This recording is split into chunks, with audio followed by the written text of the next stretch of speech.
You know, there's a particular kind of embarrassment that doesn't fade with time. Not the small kind, not the tripping over a curb kind, or the forgetting someone's name kind. Those dissolve by morning. I'm talking about the kind that lives in your chest. The kind that wakes you up at 3 in the morning, 20, 30, 40 years later, and makes you stare at the ceiling wondering, why did I say that? I've had a few of those moments in my life, but one stays with me above all the others. It started with a joke, just a joke, a silly, harmless, completely stupid joke, the kind of joke you tell without thinking. But I told it at the worst possible moment, to the worst possible person, in the worst possible way, and for years, decades even.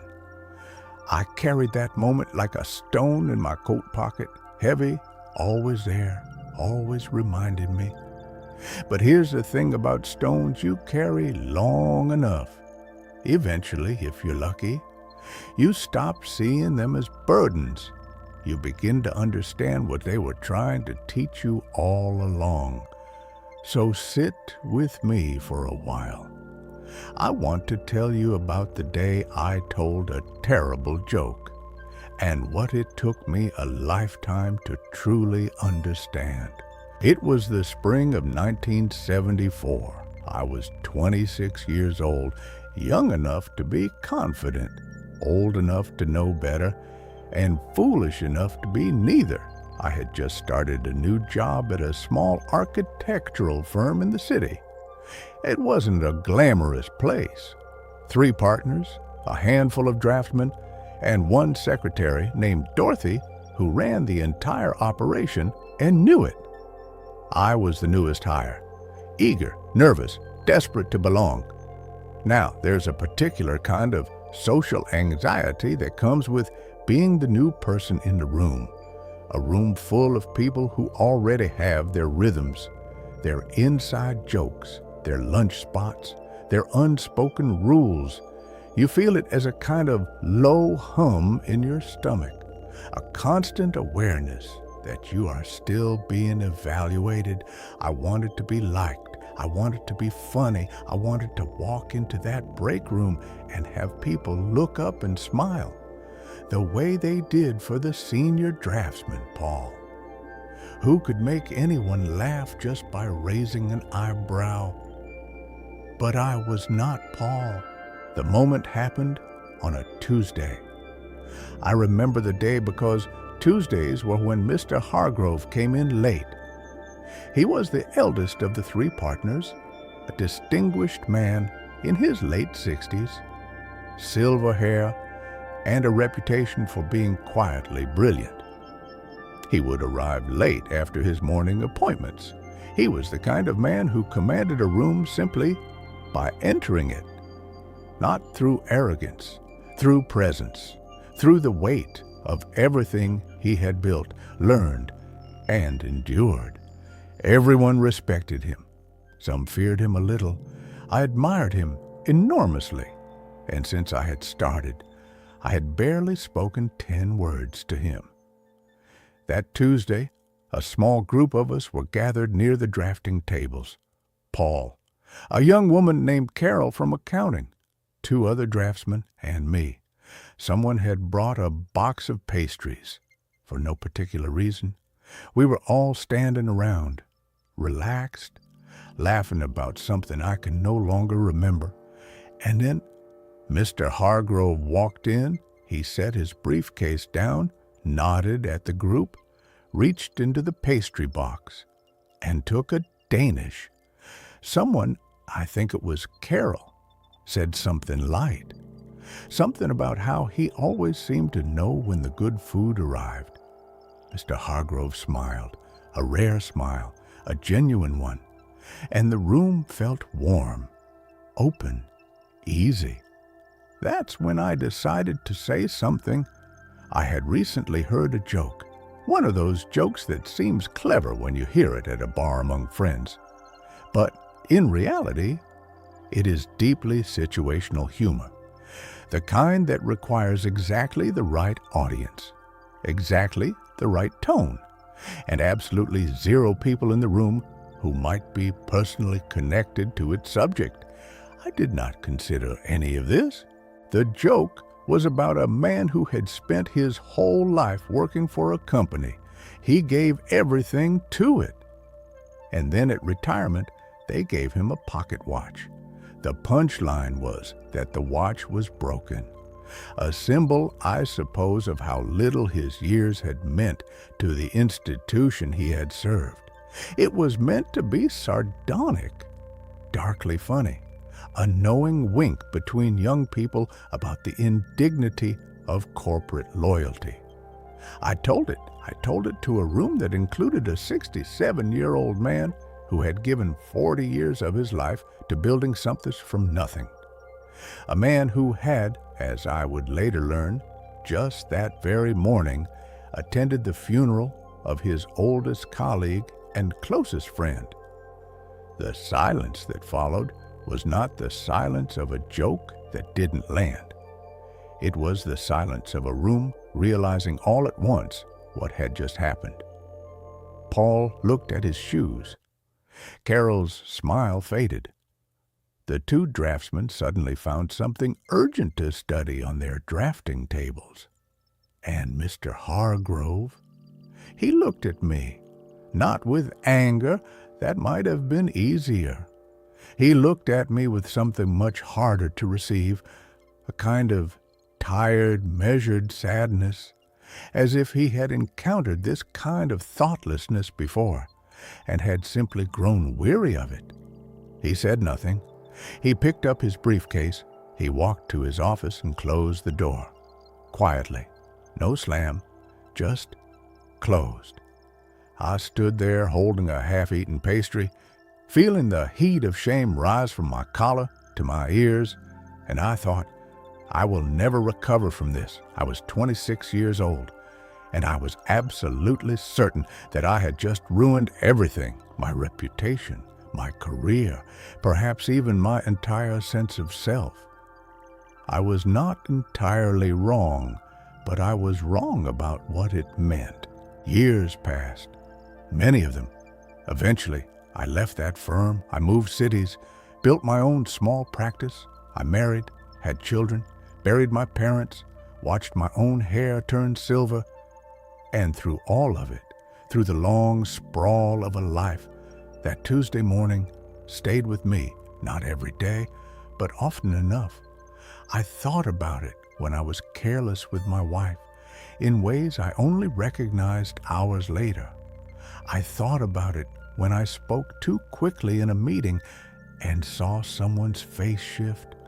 I thought about it at dinner tables, at conferences, at the quiet edges of conversations, where I would almost say something clever and then stop, because somewhere in the back of my mind was the memory of a closed door.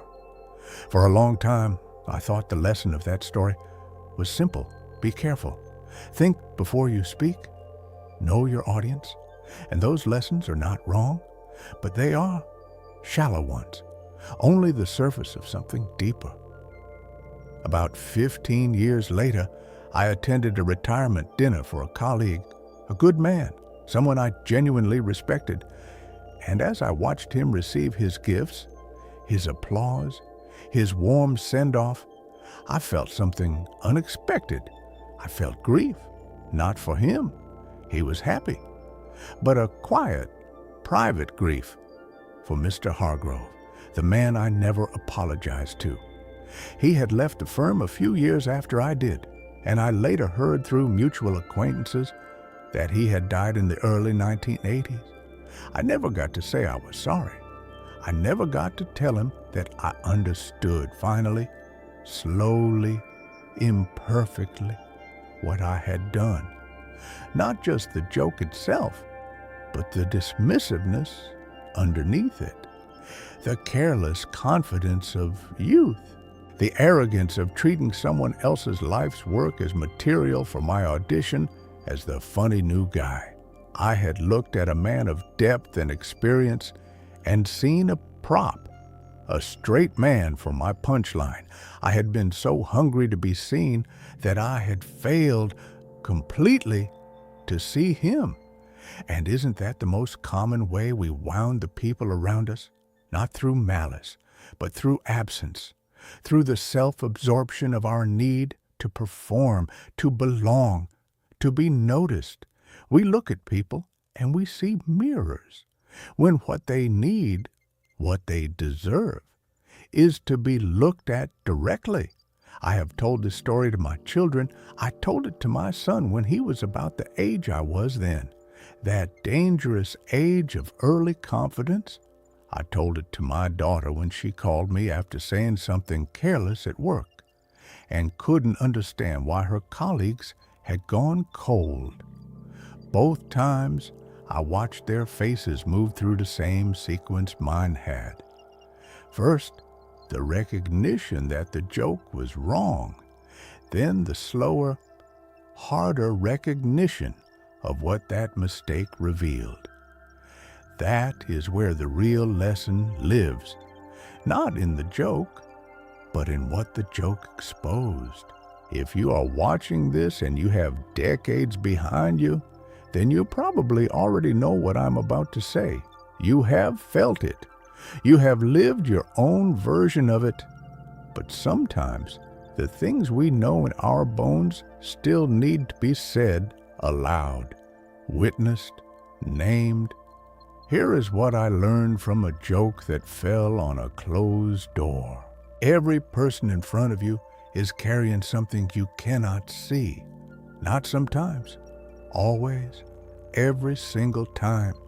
The colleague who seems distant, the stranger who doesn't smile back, the older man at the pastry table who arrived a little later than usual on a Tuesday morning.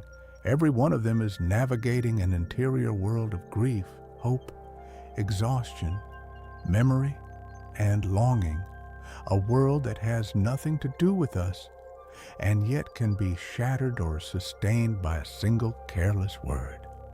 Long pause. That is not a reason to walk on eggshells. It is not a reason to say nothing, to take no risks, to abandon humor, warmth, or spontaneity. It is, rather, an invitation to curiosity. Before the clever remark, before the performance, before the bid for approval, ask yourself, who is this person really? What might they be carrying today? Not because you will always know. You won't. You can't. But the act of asking, the habit of asking, changes the quality of your presence. It makes you quieter inside, more attentive, more genuinely there. The irony, of course, is that when you stop trying so hard to be seen, people begin to see you more clearly. When you stop performing, you become someone worth watching. When your attention turns outward, genuinely, not strategically, you become the kind of person others want to be around. Mr. Hargrove had that quality. That is what drew me to him. He didn't need the room. He had long ago stopped trying to win it. And so, effortlessly, he owned it. I spent years trying to imitate the surface of that quality before I understood its roots. He taught me that, without meaning to, without words, with a look, and a closed door. I am 78 years old as I sit here and tell you this, and I can say, with whatever wisdom these years have given me, that the moments I am most proud of in my life are not the brilliant ones, not the promotions, not the projects, not the speeches. They are the moments when I managed to truly see someone, to pause long enough to realize that the person standing in front of me was not an audience member, not a colleague, not a prop in my story, but a whole, entire, irreplaceable human life. If you take nothing else from this old man's rambling, take this. See the people in front of you. Really see them. before you speak, before you perform, before you reach into the pastry box and decide it is your moment to shine. Look at them. Ask yourself what they might be carrying. And then maybe say the kind thing instead of the clever one. It is enough. It is more than enough. It might be everything